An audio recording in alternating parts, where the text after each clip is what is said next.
وقل للمؤمنات يغضضن من أبصارهن ويحفظن فروجهن ولا يبدين زينتهن إلا ما ظهر منها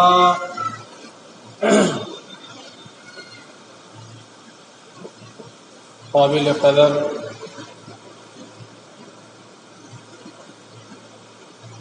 میرے مکرم بزرگوں، دوستوں اور پردہ نشین میری ماؤں، بہنوں، میں آپ حضرات کے سامنے قرآن مقدس سورہ نور آیت نمبر 31 تلاوت کی۔ انشاءاللہ آج اس خطبہ جمعہ میں آپ کے سامنے جو میری گفتگو ہے وہ عورتوں کے تعلق سے ہے۔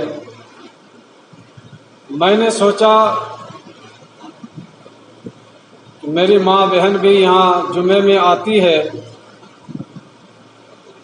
تو ان کے تعلق سے بھی قرآن اور حدیث کی باتیں پیش کروں۔ تو آج کا جو عنوان ہے اسلام میں عورت کا مقام۔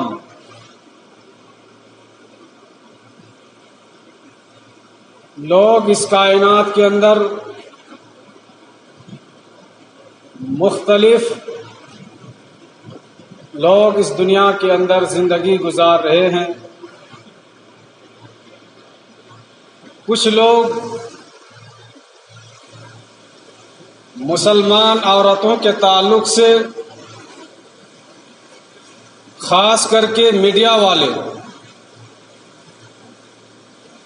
یہ بات بہت زور و شور سے پھیلائی جاتی ہے کہ اسلام کے اندر عورتوں کو قید بنا کر کے رکھا ہے،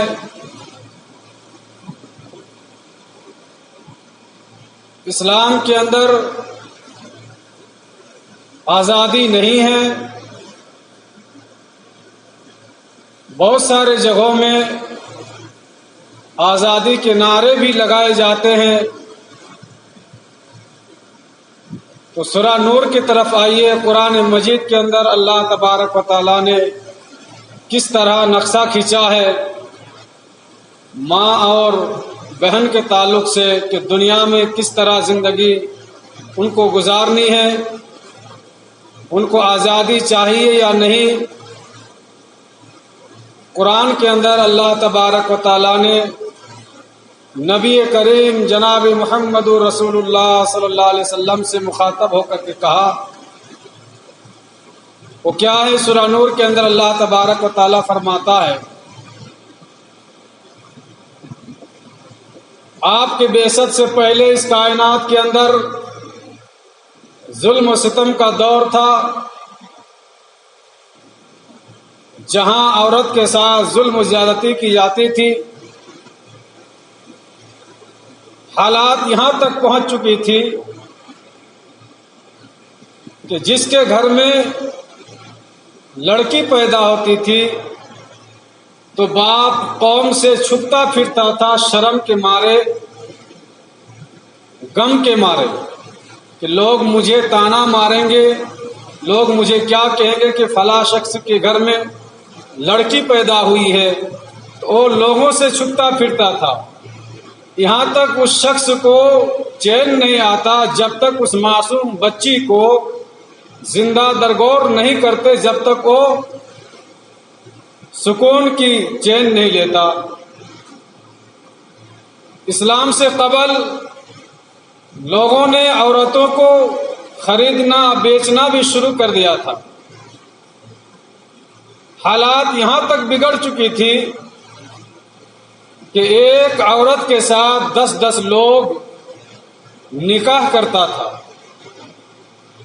یہ زمانہ جاہلیت کی بات میں کر رہا ہوں، آپ کے بعثت سے پہلے ایک عورت کے ساتھ 10 مرد شادی کرتے تھے، نکاح کرتا تھا، اور وہ لوگ اس کو نکاح ہی سمجھتا تھا۔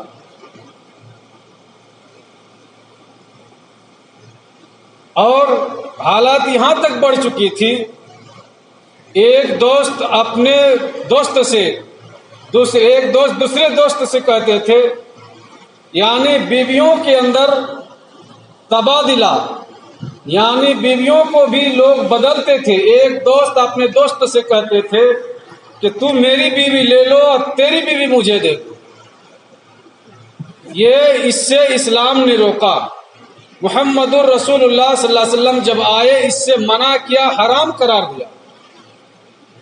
جب کسی کا باپ فوت ہو جاتا، مر جاتا، تو بیٹا اپنی چادر ماں کے سر میں ڈالتا اور وہ اپنی ماں کو بیوی بنا لیتا۔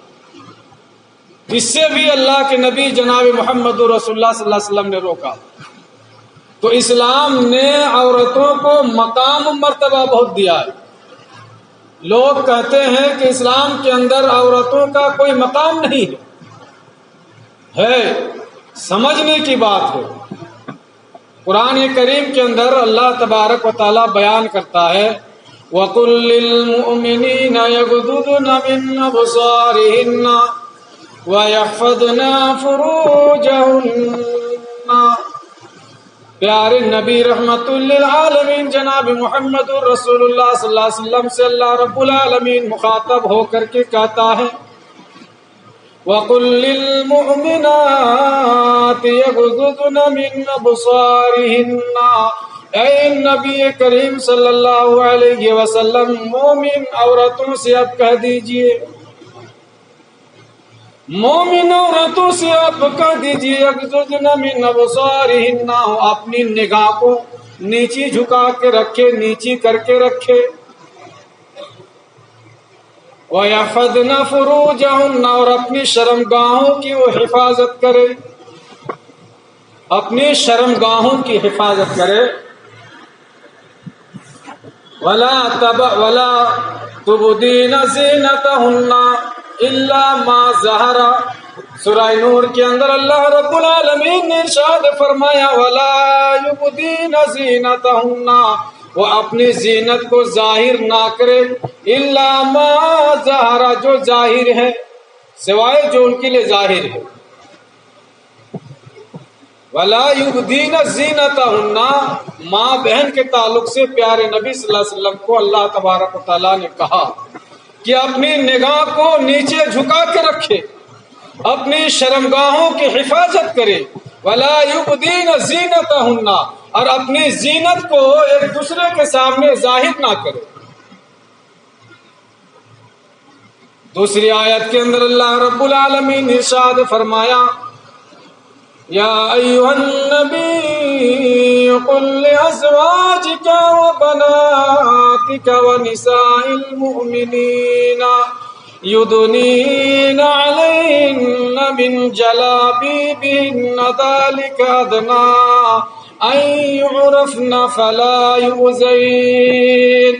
بلکہ تمام مسلمان عورتوں سے نہیں کہا، اللہ رب العالمین جو معصوم نبی ہے، کوئی گناہ نہیں، اس نبی کو اللہ تبارک و تعالیٰ نے کہا، اے نبی، یا ایھا النبی قل لأزواجک، اے نبی اپنی بیویوں سے، اپنی صاحبزادیوں سے، اپنی لڑکیوں سے، وَنِسَاءِ الْمُؤْمِنِينَ، اور تمام مسلمان عورتوں سے، مومن عورتوں سے اب کہہ دیجئے۔ کیا کہنے کے لیے کہا ہے؟ اللہ رب العالمین نے کیا اعلان کیا ہے؟ یدنین علیہن من جلابیبہن، وہ اپنے گریبانوں پر، وہ اپنے سینوں پر چادر ڈال لے، جب گھر سے باہر نکلے گی تو ان کے لیے آپ محمد صلی اللہ علیہ وسلم کہہ دیجئے، اپنی بیویوں کو، اپنی بیٹیوں کو، تمام مسلمان عورتوں سے آپ کہہ دیجئے، جب وہ گھر سے کسی ضرورت کے کام پر اگر وہ نکلے گی تو وہ کیا کرے گی؟ یدنین علیہن، اپنے سینوں کے اوپر، گریبانوں کے اوپر چادر ڈال لے، چادر لٹکایا کرے۔ کیوں کہا ہے؟ ذالک ادنی ان عرفنا فلا یؤذین، تاکہ پہچان میں آ جائے کہ یہ اچھے گھرانے کی عورت ہیں، یہ نیکار عورت ہے، دیندار عورت ہیں، فلا یؤذین، کوئی بدماش آپ کو چھیڑ نہ سکے۔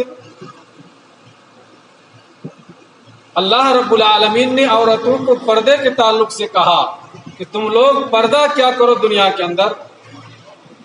دوسری اسی آیت کے اندر اللہ تبارک و تعالیٰ بیان کرتا ہے سورہ احزاب آیت نمبر 33 کے اندر، صحابہ کرام رضی اللہ تعالیٰ علیہم اجمعین سے اللہ رب العالمین خطاب کرتے ہیں۔ پہلے تو خطاب نبی کریم صلی اللہ علیہ وسلم پر کیا، اللہ کے نبی جناب محمد رسول اللہ صلی اللہ علیہ وسلم کو کہا، اب صحابہ کرام رضی اللہ تعالیٰ علیہم اجمعین سے خطاب کر رہا ہے۔ وَإِذَا سَأَلْتُمُوهُنَّ مَتَاعًا فَاسْأَلُوهُنَّ مِنْ وَرَاءِ حِجَابٍ۔ صحابہ کرام رضی اللہ تعالیٰ علیہم اجمعین سے اللہ رب العالمین کہتا ہے، اے میرے صحابہ کرام، اگر نبیوں کی بیویوں سے اگر کچھ طلب کرو گے، کچھ اگر مانگو گے کہ من وراء حجاب، پردے کی آڑ سے مانگنا، پردے کی آڑ سے، ڈائریکٹ کسی کے گھر میں گھسنا ہو۔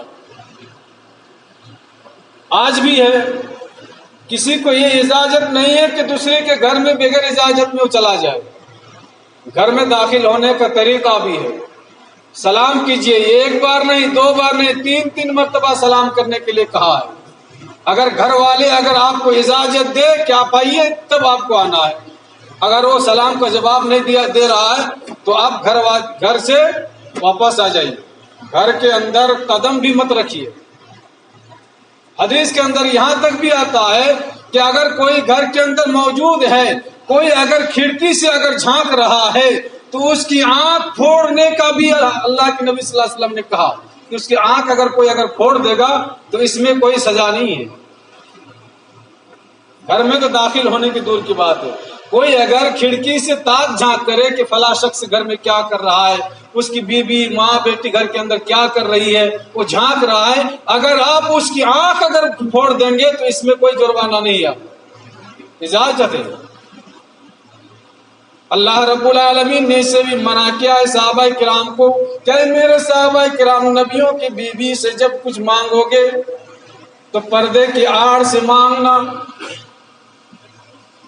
تو اللہ رب العالمین نے عورتوں کو بہت بڑا اونچا مقام دیا ہے۔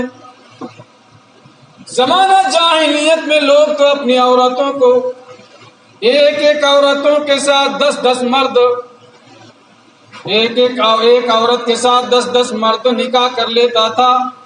بچی پیدا ہوتی تھی تو زندہ زمین کے اندر اس معصوم بچی کو زندہ درگور کر دیا کرتے تھے، اس سے اللہ رب العالمین نے روکا ہے۔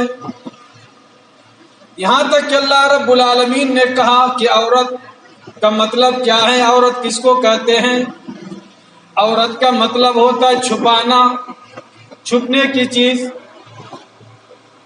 مثال کے طور پر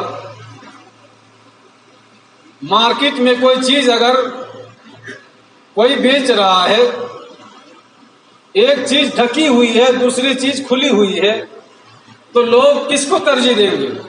جو چیز چھپی ہوئی ہے، جو چیز ڈھکی ہوئی ہے، لوگ اسی کو ترجیح دیں گے۔ لوگ کہیں گے یہ چیز اچھی ہے کیونکہ یہ محفوظ ہے، یہ ڈھکی ہوئی ہے، اور دوسری چیز بالکل کھلی ہوئی ہے، لوگ اس کو لینا گوارا نہیں کریں گے، وہ بلکہ وہ دیکھ کر کے چھوڑ دیں گے کہ کیونکہ اس میں مکھی وغیرہ بیٹھتی ہے۔ تو اللہ رب العالمین نے قرآن مجید کے اندر عورتوں کے تعلق سے کہا ہے کہ عورت چھپنے کی چیز ہے۔ جس طرح عورتیں اپنی زیور کو چھپا کر کے رکھتی ہے، سونے کو چھپا کر کے رکھتی ہے، الماریوں کے اندر تالا لگا کر کے رکھتی ہے، باکسے کے اندر تالا لگا کر کے رکھتی ہے، اسی طرح اللہ رب العالمین نے قرآن مجید کے اندر عورتوں کو گھر میں رہنے کے لیے کہا ہے کہ گھر کے اندر، گھر کے چار دیواری کے اندر تم رہو، باہر مت نکلو۔ اگر نکلنا بھی ہے کسی کام کی وجہ سے، ضروری کام